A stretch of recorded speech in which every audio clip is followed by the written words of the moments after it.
Jonga tegdi shu telefon bor-ku. Nima vahima qilyapsan, onam qo'rqitib? Qachonman senga o'xshab iPhone ishlataman? Hozirgi kunda iPhone ishlatish muammomi senga? Sen qayerdan olding? Ha, yengilni olganman. Narxi yengilmi? Voy, yengil degan do'kon bor, bilmaysanmi? Yo'q, yur bo'lsa menga ham olib ber. Yur ketdik.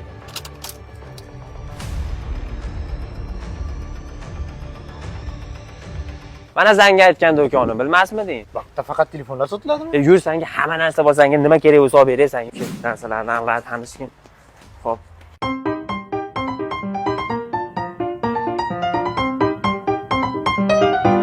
Mana senga shuncha telefon, xohlaganingni tanla. 16 olaman-da. 16 olasan-da, qara, mana shu ko'rib turgan narxini o'zini bo'lib to'lab berasan. Xohlasang 3 oy, xohlasang 6 oy, xohlasang 12 oyda. Bizda pasport evaziga boshqa umuman xarajat qilmaysan. Как раз shunaqasini oqtirayotgandim-da. Mana shunaqa manzilga kelding. Bu yerda faqat telefonlar sotilmas ekanda.